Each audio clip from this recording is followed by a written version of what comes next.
Please rise and join us in the Pledge of Allegiance.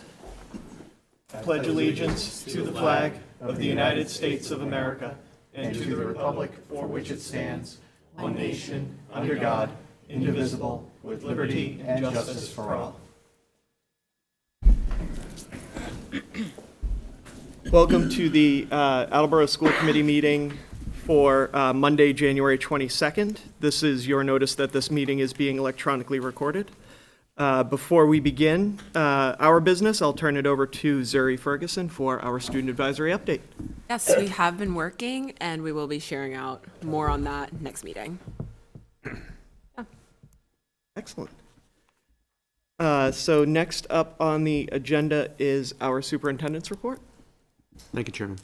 I have an update on our calendar. Good news, today the lab endorsed the proposal that we've been working on this fall to revise the district's approach to developing the calendar, and we're able to submit that proposal both to the school committee and the AEA for negotiation. So we've reached the conclusion of our process, and we hand it over to the committee to negotiate with the AEA, and hopefully we'll get a resolution and be able to settle this matter once and for all. The other piece of news I had for you this evening is that we are expecting the governor to release her budget this week.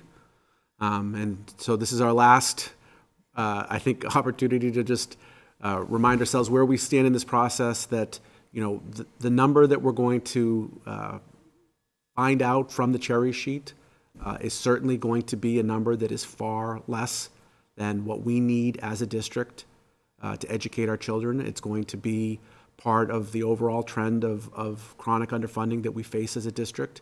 That's the reality that we want to make sure that the community understands is the context that we're operating in and that we spent time talking about in December. But once that number gets released, as we talked about, at that point, this becomes a matter of budgeting and arithmetic. And the city has limited capacity, and we understand that, and we're going to work with the city to generate the best possible outcome with the funds that are available, with the number that the state gives us. So, you know, our shift will be immediate when we have that number, and we'll certainly report to the committee and begin our process of developing a budget based on what we can expect as a result of what the numbers show. So that's imminent, and we look forward to the work. Any questions? Just one. With the calendar proposal, is that something that'll be forthcoming to us? Because I said it was turned over to the school committee. I hadn't seen anything yet, so I didn't know, Chairman, if you had it or it's coming in the... No, so it just hot off the presses. Okay, so this literally just happened. All right. So our next step will be for us to do a collective bargaining meeting. So once we have something more formal, then we'll take it from there on our end. Yeah, I was just thinking about, like, you know, if we had the actual proposal ready to be, you know, submitted. I'm excited for that, as we can tell. Yeah. All right, thank you. Mr. Frappia? Are they expecting any changes for this upcoming school year, or is this more targeted for the start of the 2025 school year? So as we discussed, the calendar that you approved at the last meeting actually falls in line with this language. So the point of this language is to guide the creation of all future calendars, but conveniently, the calendar that you approved is in line with it. So families can get used to the methodology starting with this September. Thank you. Mr. Bennett? Is the language simple enough that you could explain it in a couple of sentences, or is it like a whole flow chart with? Nope. It's a very, well, I won't call it a very simple rule of thumb, because it's, unfortunately, like most things, it's a little bit more complicated than that. But yes, it can be explained in a sentence. Can you explain it? So I think the feeling is that we should submit it for negotiations and then Totally share it with the families after it's been successfully negotiated. Perfect, thank you. You're welcome. Any other questions? Excellent. All right, then at this time, I'm going to turn over the presentation to Ms. Regan to talk about the strategic plan partnership report. Thank you, Superintendent Sawyer. So, welcome. So, I think, as you know, we've been doing this for a few years now. With the adoption of our new strategic plan, we've taken the time to share out progress halfway through the year, and then give a summary of our progress at the end of the year, and then also provide you with an action plan of the goals that we would like to focus on for the following year. So for tonight's purpose, we'll be looking at we'll be looking at the progress that we've made to date, and then you'll get to see a preview of the goals that we're going to focus on for next year, which is actually hard to believe, but our final year of implementation of this strategic plan. So we'll be starting the process and engaging in the strategic planning process for next year as well. I think, I certainly remember, we started this process before the pandemic, and then it interrupted what we were trying to accomplish, but it didn't interrupt our vision and our mission. And I think that's part of the reason why we decided to select that specific graphic, because we knew what our goal was, and it helped us to navigate through whatever storm came in our way. So the goals for this evening, I'll share with you the annual planning process, the progress that we have to date, the next set of annual outcomes, and then next steps for the process.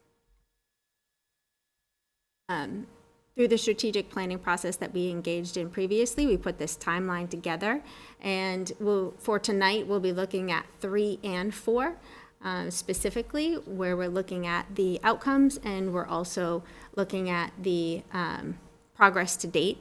We'll be looking at the school improvement plans within the next couple months as well. They'll be submitting those in March. So once again, all of the information that comes from the strategic plan is then integrated into each of the school level school improvement plans, and then it trickles down that way. So it's a more comprehensive through line of all the work that we do in the strategic plan right down to the schools. The 3 goals that we decided upon, goal 1 was focused on personalized student learning. Goal 2 was focused on a reciprocal collaborative relationship with the community and our families. And goal 3 was ensuring that we meet the needs, or we're responsive to the needs of all of our students in the district.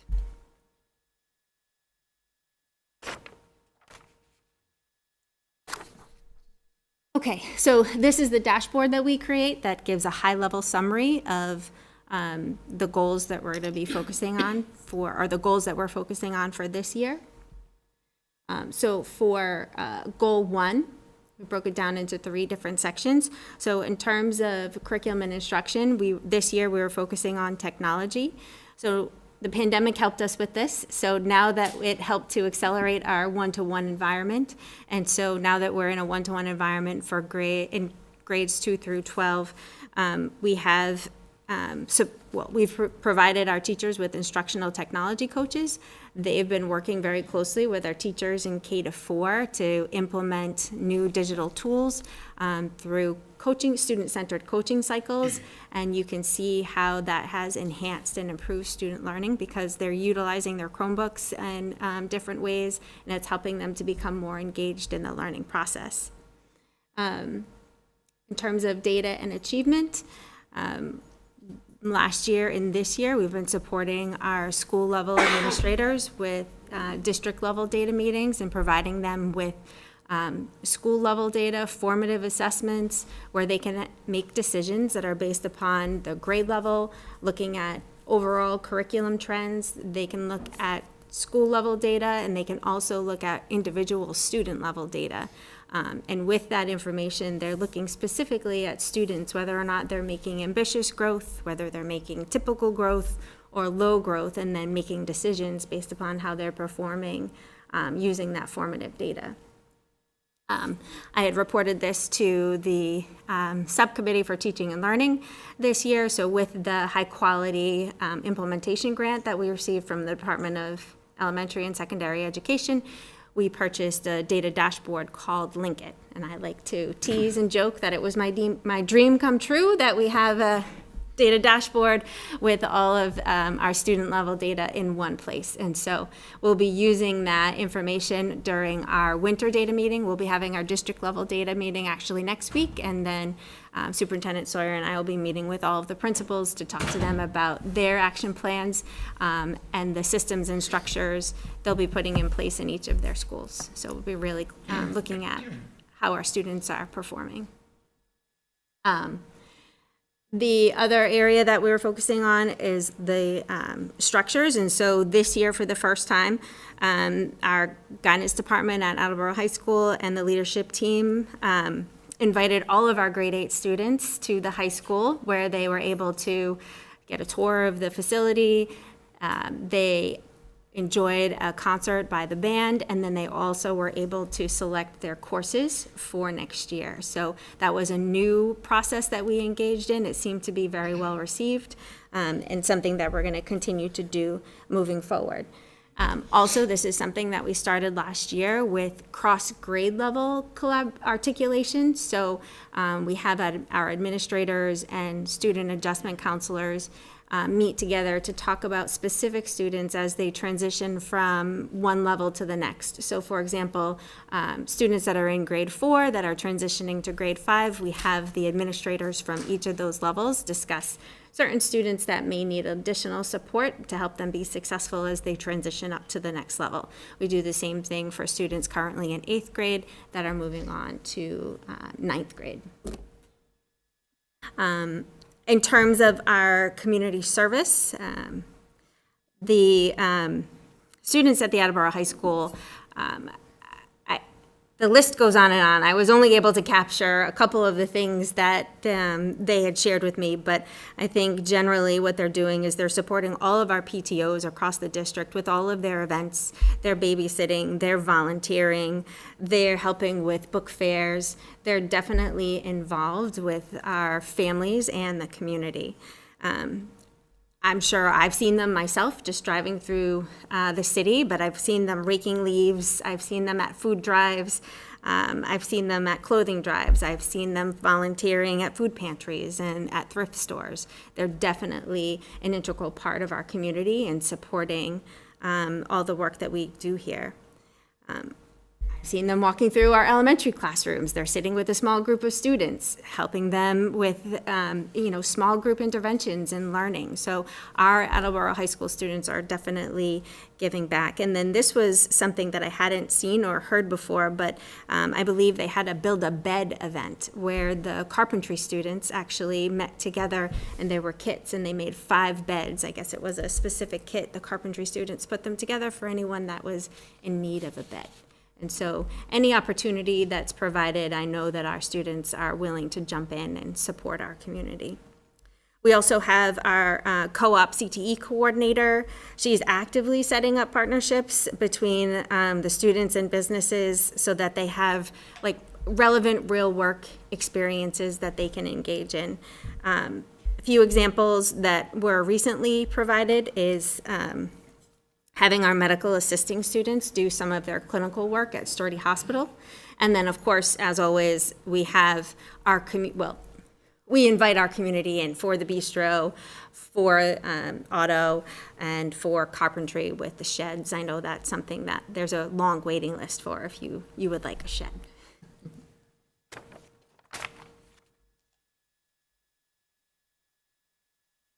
So for goal 2, Ms. DePalma and her team at the Welcome Center are always continually looking for ways to streamline all of their work, but in particular, the registration process. Anytime they hit a snag, anytime they see that there's a better way to do something, they're always looking for a way to automate that process and make it simpler for everyone that's involved, because we're connecting with families at home, we're connecting with schools and the buildings and communicating a lot of important information through the registration process. And so she's continually working on that. Interpreting services is something that we just do here in Attleboro. And if any family needs interpreting or translation, it's provided for them. In terms of partnerships, the Welcome Center is about to kick off our partnership with William James University's Interfaith Referral Service. This is a service where mental health services are provided to anyone who may be in need. They take great care in matching the need that's being presented with a provider that's within their network. The network is very vast. They have over 9,000 providers within their network. And so having that available to our students and their families and our community is something that she's been working really hard to put together and provide for them. Manic Community Health Center has also been a great resource. They've been helping our families navigate health coverage. They've also supported us with immunizations for students that need them, as well as physicals. And also included, so William James is a part of this, Manic Community Health is a part of this, but they've created a resource center on our website that is the hub of all of the resources within our community that anyone can access to get information. The large buckets, so to speak, where anyone can gather that information are centered around just general resources, childcare and parenting, food and nutrition, food pantries, enrichment and education, health and wellness, mental health, and housing and utilities. So once you click on that landing page from our website, you're able to see all of the resources that are available for our students and our families in the community. Project Connect, they have been expanding their programs as well. They've actually also connected with Sturdy Hospital for a new moms group. They're adding a variety of play groups, including sensory and STEM. They are also helping our young families connect by having like online chats at different times of the day. So they'll have them in the evenings or on weekends so that they can make connections with each other. They're also offering different playgroup options, so Saturday options and evening options for our families that are working. And right now, they're collaborating with the Welcome Center to support them in the kindergarten registration process, because getting that word out to say that we'll soon be opening the kindergarten registration window is something that we continually do to let families know that they need to start to register. They can participate in our kindergarten information night and be a part of all of the onboarding activities that we do for incoming K families. Be Heard is transitioning to the Apple Group, where the goal is the same. We're going to continue to focus on developing a reciprocal relationship in collaboration with our families and the community to support student learning. Their first major goal is to identify some of the preferences and areas that they want to learn more about, and then provide them with that training here on our campus.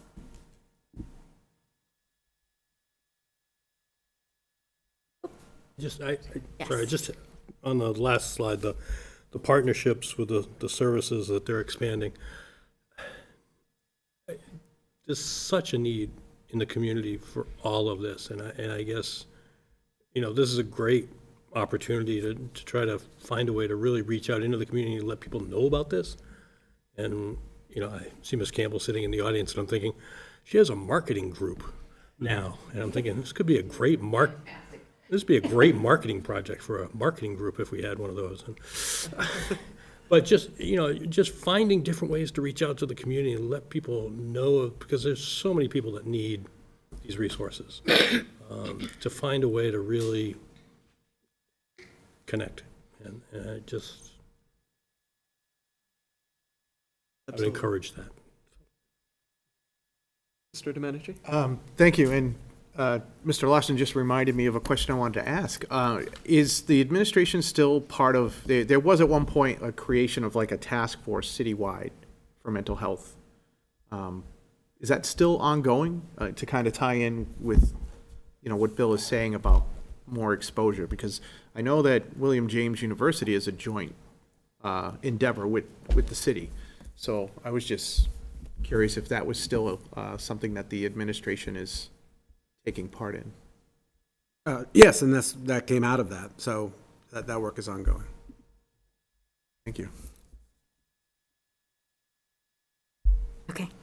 And so finally, for goal 3, looking closely at teaching and learning, we have been reviewing our intervention programs that are being used with all subgroups.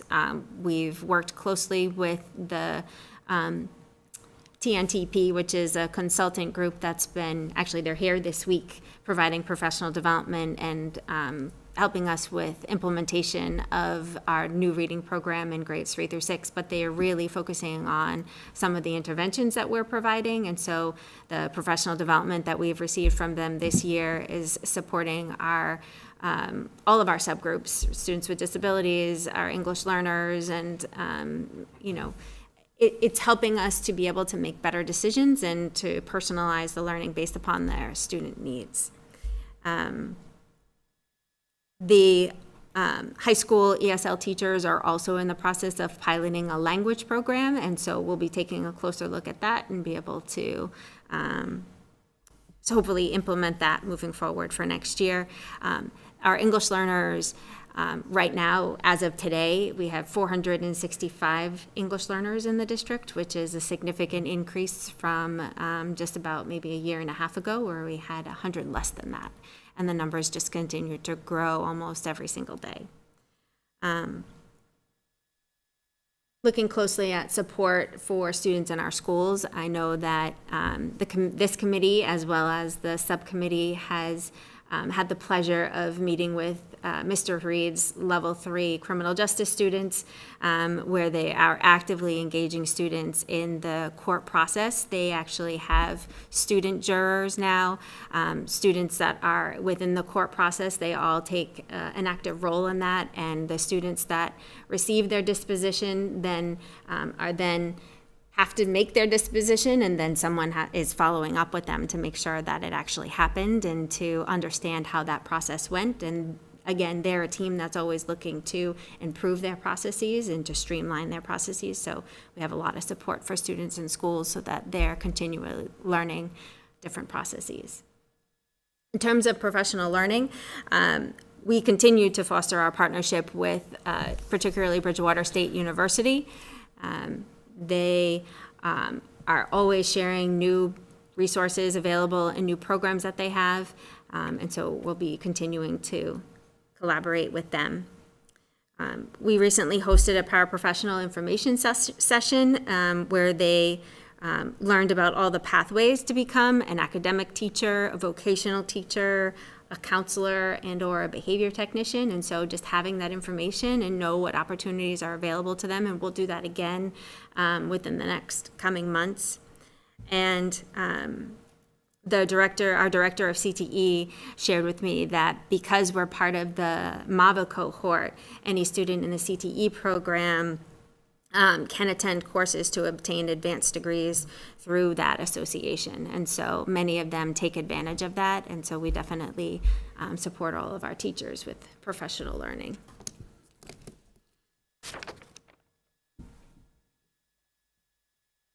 That's the progress update. Before I go on to the new goals, any comments or questions so far beyond what's already been discussed? Good. Okay, and so for goal 1, student learning, we'll definitely be continuing to integrate social and behavioral learning into our units and lessons, including PBIS, positive behavior interventions and supports. We'll continue to review and collaborate with all stakeholders, looking at our schedules, our student schedules. This year, or within the next couple of years, we'll be looking closely at the middle school schedule. And then looking closely at our CTE programming. I know that Mr. Gay is in the process of finalizing the environmental technology program, and he's also looking at researching the labor market and student demand to see, what might be the next program that he's looking to put into place here. So he's always researching and looking ahead. In terms of goal 2, we definitely, as you mentioned earlier, we definitely want to find ways to share the positive experiences that our students are doing in our classrooms and also outside of our classrooms. We also want to make sure that we're sharing the resources that we have available and sharing that information with our community. The Director of Career and Technical Education, Mr. Gay, he is also applying for a grant that will be used to start the evening program. And right now, he's also putting together or researching some of the overarching systems and processes that need to be put in place so that when we do have the ability to open it up, he's able to have that work seamlessly. So there's a lot of logistical details that need to be discussed in order for that to work and for everything to run smoothly. So he's in the process of researching that, and it'll be the focus of one of our larger goals for next year. And then also with the addition of our co-op coordinator, I have no doubt that our community opportunities and experiences will just continue to expand. So we'll be able to update you with that. And then finally, for goal 3, with the responsive education, we definitely want to promote participation in advanced coursework through our CTE programming, and then also in terms of honors program and advanced placement. And we want to continue to develop additional connections with the community at large. Our students are actively engaged already, but we want to continue to expand upon that. And then, once again, I think finally, I think the most important part is just sharing all of the good work that we do here with the community. So those are the goals for next year. And then finally, for next steps. Ms. Regan, I'm sorry. sorry. Mr. Bennett? I have a quick question about expanding the CTE program. How does that work? Is there I know that there are there's a number of CTE programs now, and how many? 19. Oh, fantastic. If they decide they want to add 20, is there a process where I'm just curious how it's funded and how one figures out we want to add metallurgy or dog grooming or whatever? Right. How does that come about? So I'll start, and then anyone can jump in. Mr. Gay, like I said, he'll research the labor market and then see what student demand is. He'll actually determine what would be the next program that students would actually want, and then from there see what space we have available in the building. Although that's I'm guessing not much, right? right, and then after that, try to make some decisions based upon how he would go about doing it. Typically, what he'll do is apply for a grant to help him with the purchase of any new equipment, and then just continue to go through the process in that way. He's opened up several within the past, in a very short amount of time, and so it's definitely something that we know he's able to do, and know that if the students want it and the research is out there for us, and it's showing a need, then it's definitely something we'll do. But I'll hand it over. Yeah, I mean, there's an approval process through the state, which is pretty demanding. Okay. It takes about 2 years under normal circumstances to get approval for a program. And, as Ms. Regan says, there's a lot more to it than just that, right? We have to, identify the need, make sure that we can support it. We have to find space in the building. And we're nearing full saturation. We want to have every student at Attleboro High School to have access to Chapter 74 programming. Once upon a time, it was about 25%. We're getting much closer to the building being closer to 80, 90%. It'll never be 100%. Not every student wants to do that, and it's not a requirement. So the goal is not to get to 100%, but as we get closer and closer to that upper limit, it becomes a question of, what are the best programs to meet the needs of students and what their interests are. And so at some point, it becomes a question of closing programs to open new programs, because there just aren't enough students to support a new program without shutting something else down. We're not quite there yet, but we're getting very close to that. There's an ongoing review process. No Yes. one's signing up for this. Yep. Everybody wants marketing. Exactly. Whatever, So, right? yeah, everything's driven by enrollment. That's a key point. And I think it's noteworthy that the biggest growth we've experienced in the last couple of years was based primarily on this building coming to fruition and identifying where we were sending students to other schools and that money outgoing. Losing kids to Tri-County because they have something, right? Yeah, so I think that was the impetus for initial program growth, but don't throw out any more random ideas. Mr. Gay will look them up and bring them to us in a couple of years. Mr. Storrs? Promises. In regard to Goal 3, culturally responsive education, you had mentioned honors and advanced placement. Since historically that has been a meritocracy type way to get into those type of programs, how are you changing that in regard to Goal 3? I don't think it's about changing any type of guideline or policy. It's just more about encouraging students to participate and to engage in it. Encouragement is good. Yeah. And removing any barriers that might exist is, I think, the other part of it. But yeah, we're not changing standards. Thank you. Mr. Domenici? Thank you. Getting to the CTE programming, because we talked about, what we're trying to do for our current students and future students and what we're trying to do, in evenings in the community. There was also another program being explored with a funny name of CTE After Dark, even though it would be more like CTE After School. Is that something that is still under consideration? It's in the works. Okay. It might be great at some point in a future meeting to have Mr. Gay come here to kind of talk through some of that so we can poke at him a little. Yep. Because that's pretty exciting as well. That's like a 3-tranche approach to, So not to be a Keeping the broken building record here, but one of the Soup to Nuts episodes this season was about those programs. You can certainly check that out and hear about Mr. Gay's plans for all kinds of different things going on outside the school day. But yes, we would love to have him in to specifically answer questions and report on our progress on all those issues. and I've listened to the podcast. You have a podcast? It's a few months down the road now, and it's always good to find Yeah, out yeah, absolutely. where we stand with some of that. Thank you. Always looking for clicks. Shameless self-promotion. Okay.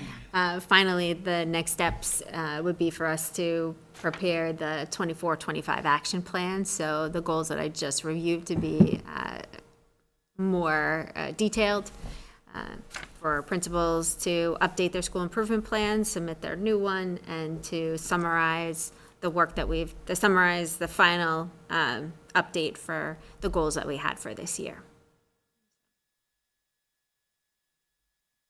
Any other questions, thoughts? Mr. Frappier? Getting ahead of ourselves here, but when is the planning start for the 2030 plan? Yeah, so that'll start next year. Stay tuned. We'll, have a process where we invite people to participate in the strategic planning process. It usually takes a couple months to collect feedback, get everyone's input, engage with the community and our students, families, staff, and then put it together. Any other thoughts? Thank you very much. This is incredible. It's incredible work that is happening at all levels of the district, and it's good at least a couple of times a year to hear a little bit more detail about what's going on and what's on the horizon. Is there anything specific that we as a committee might be able to do to help support any of these goals or objectives, at least for the rest of this year? And I know we already talked about planning for next year, but Appreciate the support, but just continue to support us in all the work that we're doing and continuing to provide that good PR for us in the schools. So thank you. share the podcast is what I just heard. Yes. Excellent. So I'll just wrap it up by saying that, we take pride in the work that we're doing through the strategic plan. Earlier in the meeting, I already, beat the drum, as I always do, about our condition of underfunding. And I just want to make very clear that while that is a persistent problem that we face and challenges everything that we do, it is never an excuse for us not doing the best we can to improve the quality of education here in Attleboro. And I think against difficult odds and with real significant challenges to the resources that other communities have that we do not, we are still at the leading edge of education here in Massachusetts, which makes us among the leaders in the world. And I think this community can take great pride in what we provide our children. Okay, last bit of business for this evening. I'd like to call up Mr. Furtado. We're looking for an authorization to access the Special Education Stabilization Fund.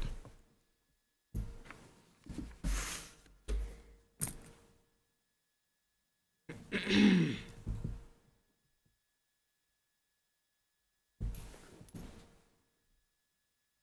you doing, Mr. Furtado? Good, how you doing? Great, thanks. The committee received your memo related to transfer from the Special Education Stabilization Fund. Would you mind giving us a quick summary? Sure, not at all. The stabilization fund was established, I think, 3 years ago now, in light of some things that have happened historically in the school district regarding special needs students. DESE has some rules in terms of who owns what, depending on the time of the year. And we had one summer that was pretty monumental in terms of the cost impact on the district. And as a result, the city decided that the best way to handle this kind of thing, rather than constantly respond to emergencies, was to establish the stabilization fund.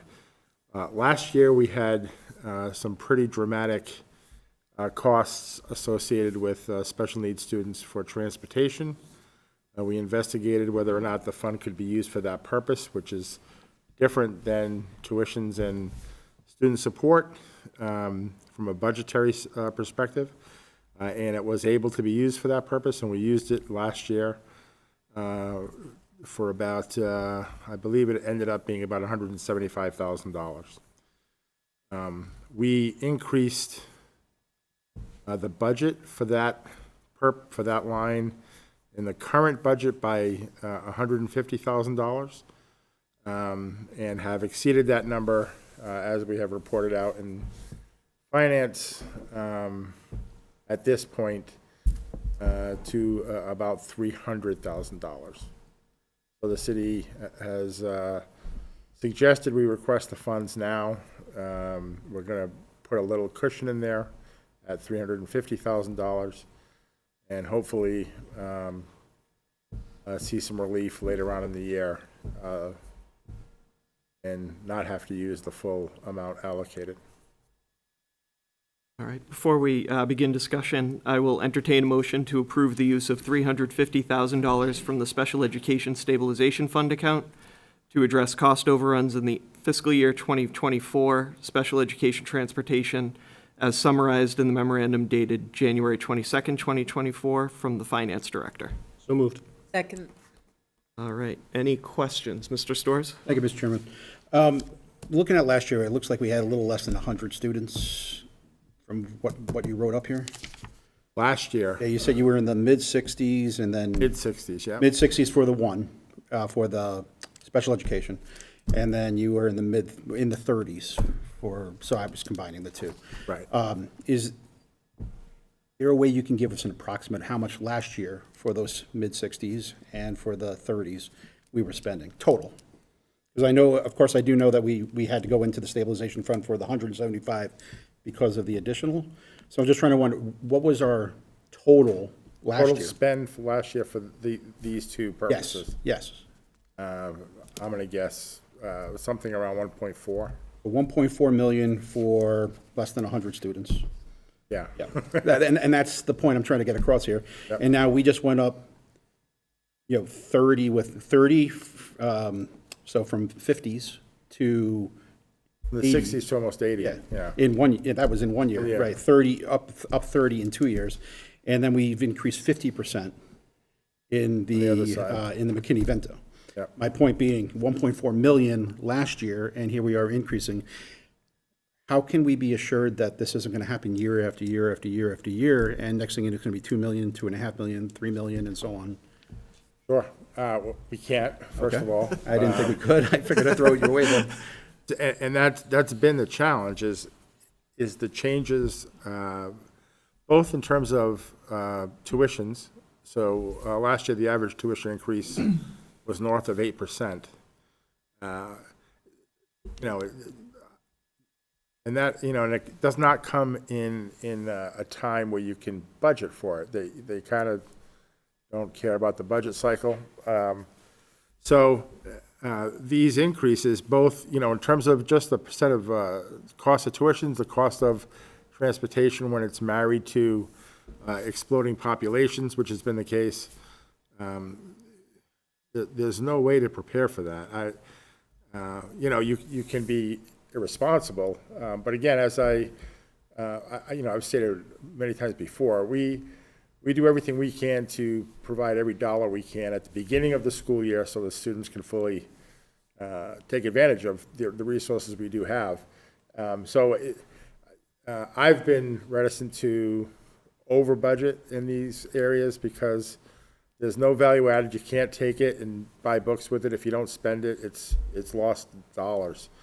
So I still wouldn't be thrilled with trying to be sure every possible outcome is addressed budgetarily, but if the committee wants me to do that, I can do that. And just for clarification purposes for the community, what Mr. Storrs is referencing is, in the memo, the first paragraph talks about special education, transportation, and out-of-district placements, where we experienced about a 20% increase from FY22 to FY23, and as of this year, we're already about 33% above what we had for FY23. And Foster McKinney-Vento populations, which is transportation for homeless students from other communities. We had about a 33% increase from FY22 to FY23, and nearly 50%, to Mr. Storrs' point, from FY23 to this year. So just those are the two populations and the combined numbers that Mr. Storrs was referencing. And if I could just follow up. So I just want to get the point across that the reason why, I understand with the special education, often we'll have numerous students in the same vehicle being taken to a certain program, wherever that program is. Yes. While with McKinney-Vento, it's not always going to be multiple students. Is that correct? That's very correct. We don't control a lot of what happens with homeless, both in terms of the assignment of the responsibility and in terms of, necessarily who's paying. So there are almost always two districts involved, the receiving district and the district where the student lives. And then it's a question of who becomes responsible, and it's oftentimes half and half, sometimes not half and half. So we don't control a lot of it. And just to put it in perspective, the furthest student that we're transporting, where? Generally? Yeah. Out toward the Cape, and then in that direction, and then the other direction up toward Boston. We're talking an hour. We're talking hour and a half. Plus, hour and a half. Plus There we two go. sometimes. I just wanted to get that out there. Thank you. Yeah. Mr. Domenici? Thank you. Most of us were on the committee the year that we had the challenge of about 10 students dropped in after the budget was finalized and before school started. And I recall you had factored in about a 29% increase, and we needed 42. Right. That is not, you can't budget for all of Right. this. You just can't. I agree with you on that. And while I wish that our stabilization fund were a little bit less restrictive, I'm glad we have it. My question is, where does that stand now? What is the balance in that now? Like, when we borrowed the 175 last year, was that replaced at the end of the year when, cash was recertified and we landed the budget right at the end with a bit of a balance? So, Yeah, so where are we with that, and where does this leave us if we? Yeah, as we Take this sit out. here, it's back to $1 million. So it's back to its highest point to date. So, depends on what we use, and all of the unexpended transportation dollars for every purpose, it's a $5.5 million budget.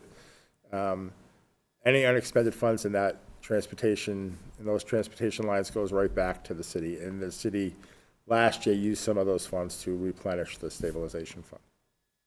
And given, just a follow-up, my understanding is that this being a somewhat unique year with the way we're juggling some of our budget in terms of certain funds that may be expiring and where we're choosing to use that, which might leave other funds available. My hope is this is a short-term loan, so to speak.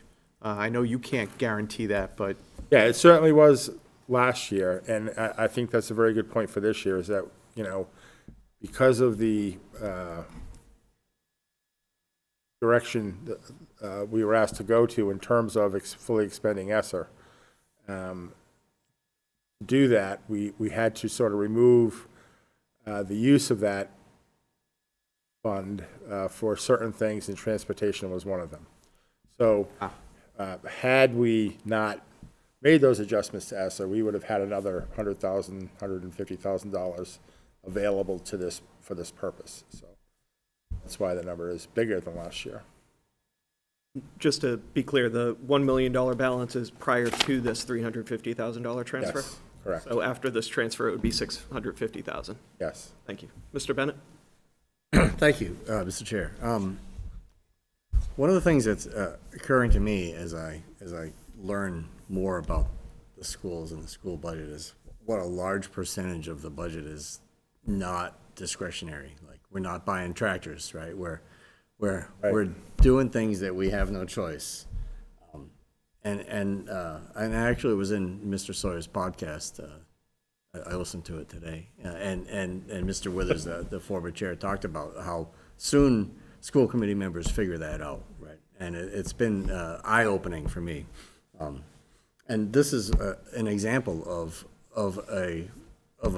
something that is unbudgetable, largely unpredictable, and not discretionary. So we have no choice but to pay it. And I kind of know, because I met with our director of special education, what foster McKinney-Vento is and what these things are. But it would be maybe instructive for folks listening or watching or whatever to find out a little bit more.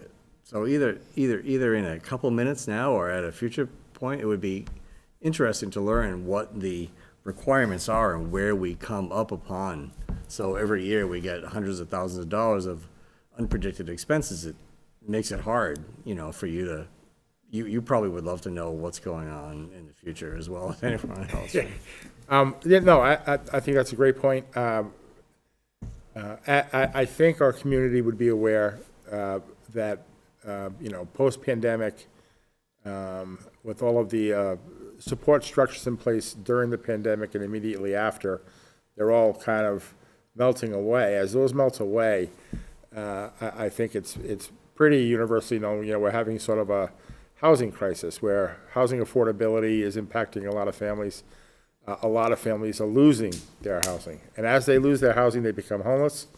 And then it gets a little curious because the state, tries to find shelter for these families and doesn't always do so in a way that makes geographic sense.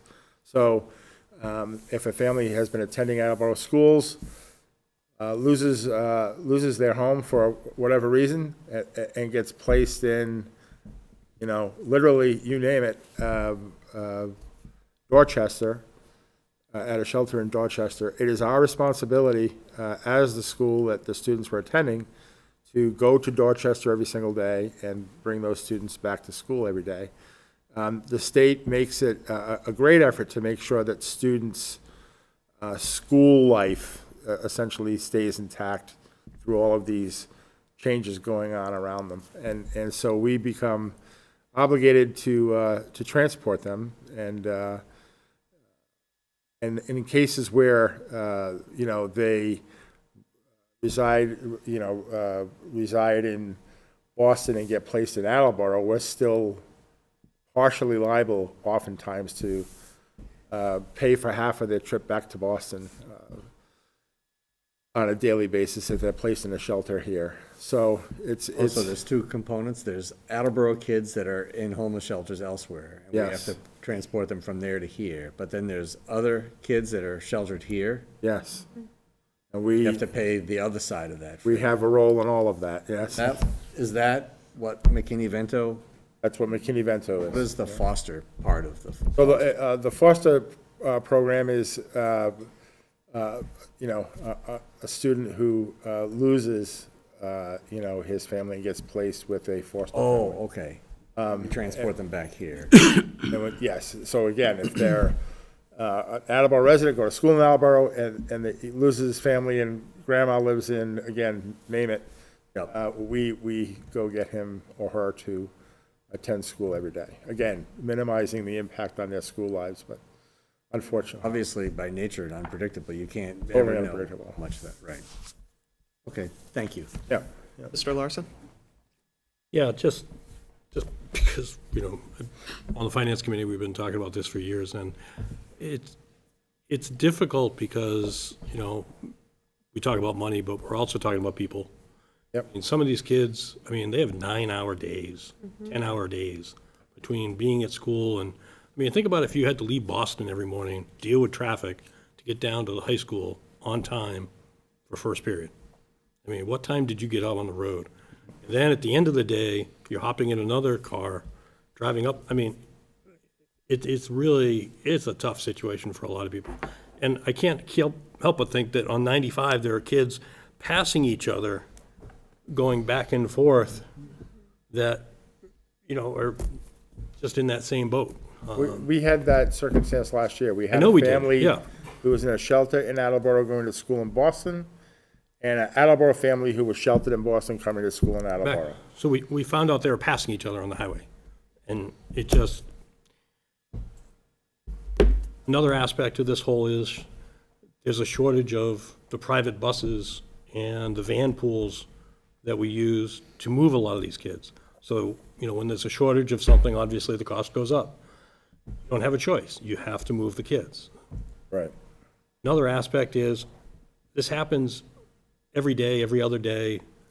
And as soon as somebody shows up, to Mr. Bennett's point, we have to cut a purchase order as soon as we put them in a van and head them on their way. We have to cut a purchase order and allocate the funds between today and the end of the year. Whether they stay with us until the end of the year or not is another, they don't have to. So a lot of times in the spring, some of these will start to stop happening for a number of different reasons.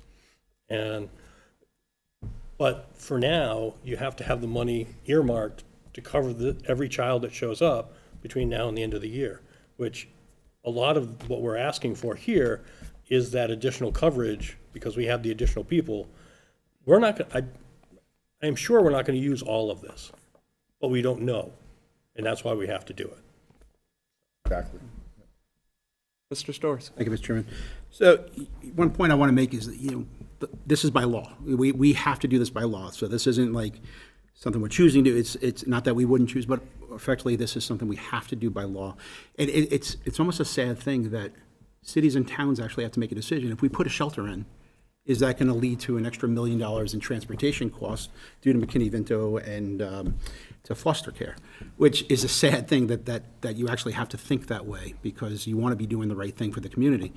Looking at the numbers, again, a 50% increase in McKinney-Vento, that I think that says a lot about what's going on right now in the market and in the economy and everything else. Let me ask you just to verify, because again, in regard to the now 45 students, how many of them are new, as if you know that number offhand, how many of them percentage-wise would you say are new students, like within the last 1 or 2 years, as compared to students who've been with us for numerous years? I don't think we get students with us for numerous years. I think that, for instance, in our current population, we had 4 come in the day after we met with the city on this issue. So we had a meeting with the city, said, here's our reality. The next day, 4 moved in, we got reality. Paperwork for 4. Yeah, completely different. I guess what I'm asking is, like, how many of them are, 5th graders who've been with us since they've been in kindergarten? That kind of question. I think the circumstances get resolved. I would say if we have any students who that have been with us for more, in this capacity, for more than 36 months, I'd be surprised. So you're saying the majority of our McKinney-Vento are students that we didn't have 3 years ago. 3 years ago? Yes. I think that says a lot. Thanks. Mr. Frappier? And just to remind the committee, these are people and students in the Massachusetts Homeless Shelter Network. This is not private, this is not anything else.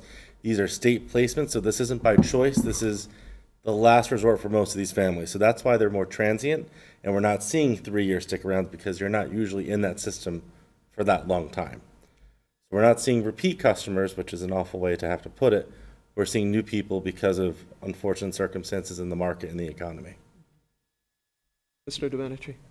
I think Mr. Frappio summed it up quite well. I'm good.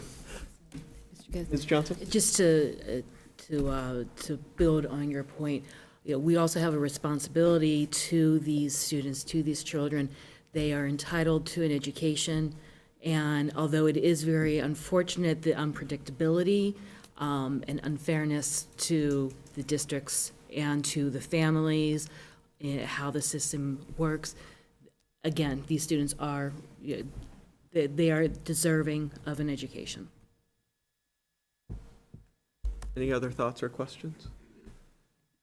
Yeah, I share everyone's sentiment about the frustration of the unpredictability of it, but agree with those last few points that a number of you made, that we still need to provide education to our students, wherever they may live, and whomever they may be, and whatever their situation may be, as unfortunate as it may be. So thankful to the city for supporting us and continuing to work with us on this, and hopefully we can continue to grow the stabilization fund, but also hopefully we don't have to use it nearly as much down the road. So we have a motion and a second. Again, it's to approve $350,000 transfer from the special ed stabilization account to address costs for the fiscal year 24 transportation, as summarized in the memo from January 22nd from the finance director. Any other questions or discussion points? All right, all in favor? Aye. Opposed? Motion passes unanimously. Thank you. And that concludes my report. Excellent, thank you. Just as a follow-up to Superintendent Sawyer's report from our meeting on January 8th, the school committee did get new district-based email addresses. Those addresses are listed on the school district website, and through our new committee orientation, not so new committee orientation, last week, we discussed that all school-related issues and communications from the community should come to us via those email addresses. Generally speaking, the email addresses are firstname.lastname@attleborowschools.com. But like I said, if you go to the school website, attleborowschools.com, click schools, click school committee, and then under the menu, you'll see school committee members, and that has all of our email addresses there. So for the community's sake, please reach out to us that way so we can respond appropriately. Any questions? Excellent. Next, I'll entertain a motion to approve the minutes from our January 8th, 2024 meeting. So moved. Second. All those in favor? I'm sorry. I jumped the gun. Any thoughts, edits, updates, questions? No. Excellent. All those in favor? Aye. Opposed? Motion passes. Sorry about that. On to the consent agenda. We have 12 items. One was added today. Motion to accept a cash donation in the amount of $1,150.67 for the New England Drama Club Festival. Motion to accept a donation in the amount of $217 from Burgundian LLC to the Skills USA account at the high school. Motion to accept a donation in the amount of $224.84 from Bliss to the National Honor Society Gifts Donations account at the high school.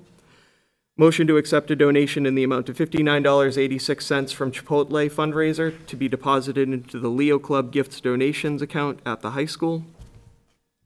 Motion to accept a donation in the amount of $200 from Chick-fil-A fundraiser to be deposited into the class of 2025 Gifts Donations line at the high school. Motion to accept the donations in the amount of $24,500 from the Feinstein Foundation as broken down in the memorandum dated January 14th, 2024 from the chairman. Motion to accept the contractual obligation in the amount of $2,769.74 from Shutterfly Lifetouch LLC as broken down in the memorandum dated January 14th, 2024 from the chairman. Motion to accept an anonymous donation in the amount of $40 to be used to pay off the lunch balance of a student in need. Motion to accept the contractual obligation in the amount of $114.75 from Planet Aid, Inc., as broken down in the check receipt dated January 12th, 2024. Motion to accept the anonymous donation of a Panasonic PTRZ970 WUXGA projector with an estimated value of $13,000 to the Willett Elementary School. Motion to approve a day field trip concept approval for approximately 25 high school drama club members to attend Metro Drama Festival semifinals on Saturday, March 9th, 2024, contingent upon the group advancing in the competition. And a motion to forward to municipal council for approval of prior year invoices in the amount of $7,492.45 as detailed in the finance director's January 18th, 2024 memorandum. So moved. Second. All right. So a couple of quick notes. First, in our Finance and Budget Subcommittee meeting, later on, we will hear about separate prior year invoices. These came after that meeting, which is why they're added to the consent agenda and held out separately. And I want to take a moment to thank, again, nearly $40,000 worth of donations, be it cash donations, fundraising donations from community partners, or a hefty technology donation.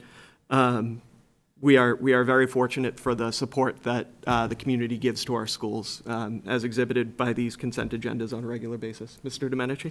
Yeah, just a quick note, because I saw the first line item about the New England Drama Club Festival. I believe Attleboro is hosting a drama club festival coming up in March, right here in this auditorium. So there'll be, I think, a half a dozen schools, including our own, that'll take part in that festival. So just, I noticed it on the line item there, always an opportunity to showcase the nice new auditorium and be gracious hosts. So thank you for the donation, whoever it was. Thank you, Mr. Domenici. Any other thoughts, Mr. Frappier? Just one question, that we did get a donation, or we're about to accept a donation for the student lunch balance. When we spoke to the finance committee the other night, you said those were largely paid off, those student lunch specifically balances. Correct. So what would we be able to apply this to if that value is already zero? School lunch is free. Anything you buy beyond that would not be. And if a student has, they brought in their lunch and wanted to buy potato chips and cookies and didn't have the money that day, those kind of circumstances would still be erupting. What we won't be seeing is the big balances anymore. Okay, thank you. Any other questions? All those in favor? Aye. Opposed? Motion passes unanimously. On to subcommittee meetings. First, we'll start with Teaching and Learning, who voted Ms. Johnson as the chairperson. Turn it over to you. Thank you, Mr. Chairman, and thank you for the committee for your vote of confidence and electing me as chair of the subcommittee again. This report is from our first meeting in the new term that was held on January 9th. During this meeting, we touched upon a few different topics. The first one we discussed was personal financial literacy, which was added to the agenda due to a community member reaching out to a member of the school committee, inquiring what Attleboro Public Schools had in place regarding financial literacy for our students in our curriculum. And we did a high-level discussion of the different standards, and we have things built in at all levels, at the elementary and middle and high school levels, but we did focus our discussion mostly on what's available currently in the high school. And we did discuss different courses and electives that are available to our high school students that are focused on personal financial literacy. Also of note, our CTE programs include a unit on entrepreneurship, so that students that are learning these skills and trades who may want to own their own business at one time will have that understanding of what things that they need to consider in running a business, such as a business plan and things of that nature. So just another example of setting our students up for success throughout our curriculum. And continuing in on that vein regarding CTE, we do have a banking internship available. Again, we have these great connections with our community members, and Bristol County Savings, if the public doesn't know already, has a branch in our marketplace, and that's where the students can participate in those internships. Also discussed, which Ms. Regan had discussed earlier in your presentation, is our partnership with William James College for the referral services.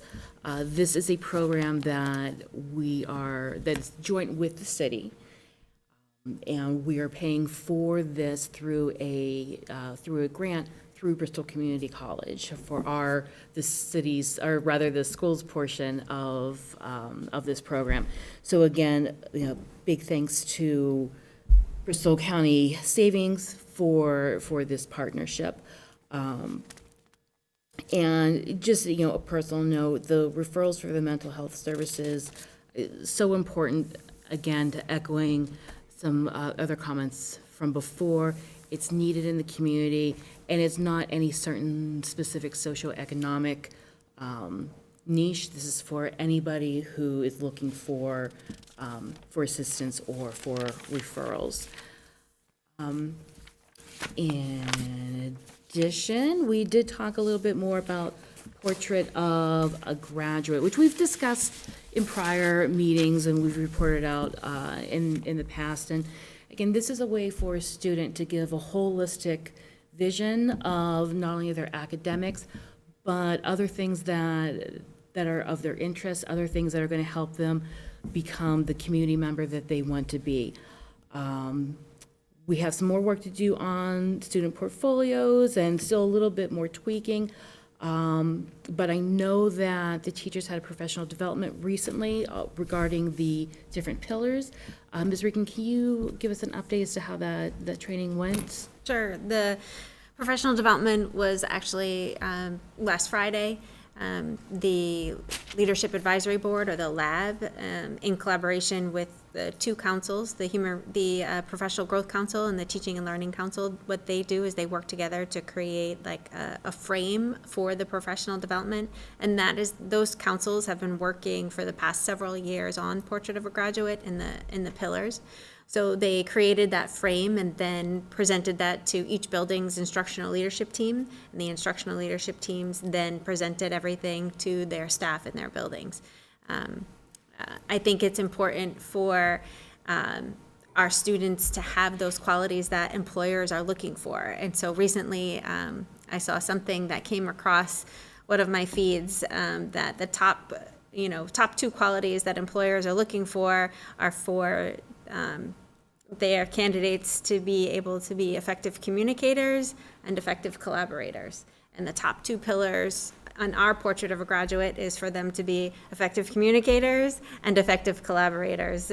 But we also want them to be innovators and healthy and well-balanced. And so I think that's the goal here with Portrait of a Graduate, is for our students to leave Attleboro Public Schools having, a well-rounded education academically in career and technical education, but as well as the ability to communicate with their colleagues, to communicate with each other, to communicate with adults, to be able to collaborate, to be able to solve problems, to be able to think outside of the box, and to maintain a healthy work environment.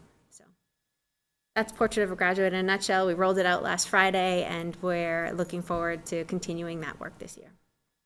Thank you. And again, I just want to call out how the district does look at the student as a whole.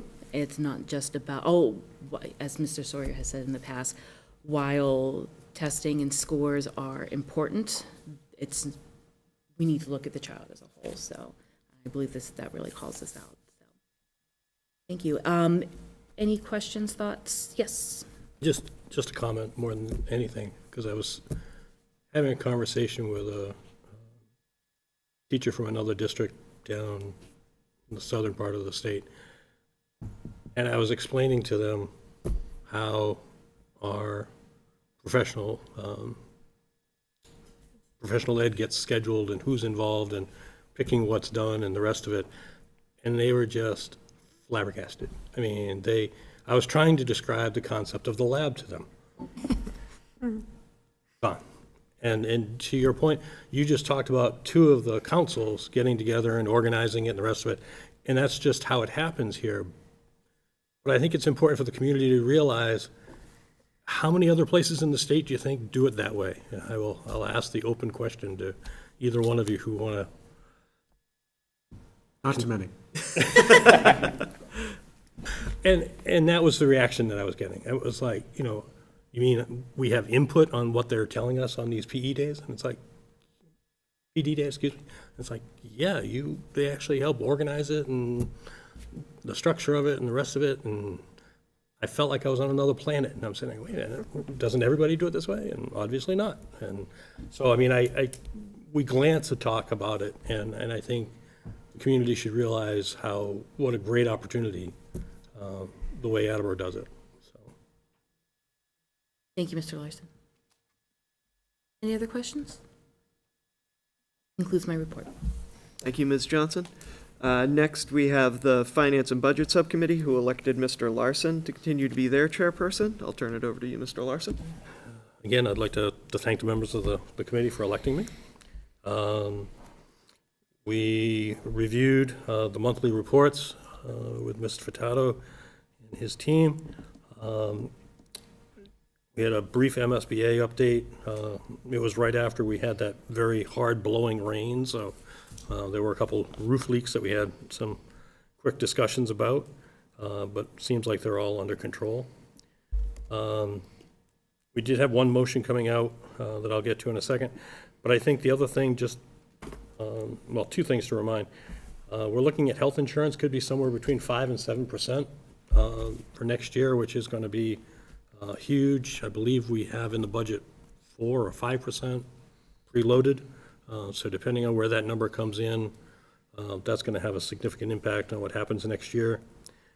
And then the other thing that I think we just need to keep people aware of, just because it's going to be such a different thing in June, we've been instructed by the city to make sure that we use up all of the ESSER 3 grant as quickly as we can, so that none of that ends up getting returned. By doing that, we're spending that money on the schedule that we've been asked to spend. That's going to leave other funds that would normally be spent for what they were designated for. They're going to be left them unspent. So I think we just need to be, it's not going to be a huge surplus, but there's going to be a bigger surplus at the end of the year at the rate things are going than what we normally would have, between 300,000 and 400,000. So there's going to be a bigger number that happens in June. It's going to happen because of what we're doing and what we've been asked to do by the city to use up the ESSER funds. So I just think, we're in conversations with the city about how that's going to transpire towards next year's budget. And, so there's a lot of floating pieces involved, but I just don't want people to be surprised in a few months when we get to a point and we're talking about a number that's significantly bigger than what they're accustomed to seeing. I'll break here unless anyone has any questions. Quick one. Mr. Storrs. So with the money that you were just talking about that would be left over because we're going to spend the ESSER funds. Yes. Are we assured that we would get that back and not have it affect our next year's budget? Or do we need to use it this year, this fiscal year, and buy ahead? Something we've done in the past. So the ESSER funds need to be used up Not the ESSER. in this period of time. Yeah. That's the conversations that we're having as far as with the city, that right now it looks like we will get most of that back that we did not use, but they're trying to make sure that they can do that. And, it's too early to say for sure that that's going to happen, but the intent from what I've seen and I've heard from different people is that the intent is to try to return as much of that as possible back to us. And not affect our next fiscal year budget. It will affect our budget in some way, we just don't know how. I mean, the number of the new budget. Yeah. What I'm trying to get at is, I mean, ultimately, we've done in the past, we have an option. We can spend down additional funds at the end of the year, which is very common practice, buy all the printer paper and this and that, and all those supplies you need to use up the remaining funds. Or we can cross our fingers and hope that a promise will be kept and we'll get that funding back and it won't affect next year's budget. You have both ways to go. And I just want to make sure that we have assurances of the latter. What I don't have a firm assurance. What I can tell you is that we have been talking about it at another meeting, and that is the intent that I believe everyone has. Okay. But, I'll just say, all that this- having the been spirit said- of the discussions has been that it's not going to be used in a way that harms the school's position. Good, okay. All right. I think the other piece of that, and we had this other conversation also, is that, the governor was in a situation within the last month of having to cut 250 some odd $1 million, or I'm trying to remember the exact number, but 375. It's 273. 73. They call 4 seat cuts in the middle of the year, yeah. so I think, all of that being said, I think there's a shortage of income on the state level that they're trying to address instead of waiting until the end of the year, so I applaud them for doing that, but I think that was that's going to have an effect in the next 6 months of the numbers that we see and how things transpire, so. That's concerning. Any other questions, concerns? All right, the one motion that we did have is, we recommend that the full motion to forward to the municipal council for the approval of prior year invoices in the amount of $3,248.08. So moved? Second. Any questions or concerns? All in favor? Aye. Motion passes. That's my report. Thank you, Mr. Larson. With Mr. Larson's reelection as Chair of Budget and Finance, or Finance and Budget, excuse me, I will continue his appointment to the One City, One Budget Committee, which he referenced during his report, with Mr. Furtado and Mr. Sawyer. So thank you for that, Mr. Larson. Moving on to open forum. This is the time when members of the public may address the school committee. Open forum is not a time for committee members to engage in dialogue with members of the public. Guidelines for open forum are available to you. Please know that we are interested in what you have to say, but we cannot respond without background information on your issue. Participants will be given 3 minutes to address the committee. Is there anyone here to address the committee in open forum? Seeing none, I will close open forum. Before we adjourn, a couple of quick upcoming meetings and events.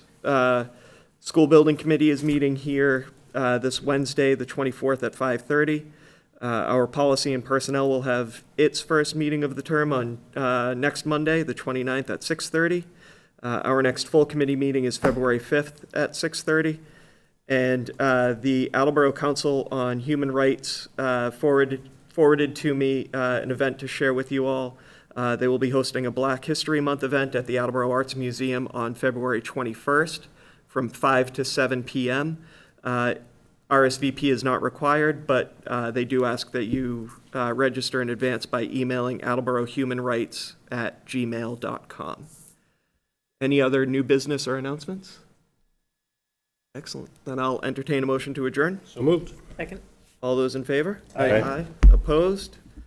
Motion passes unanimously. We are adjourned at 7:48.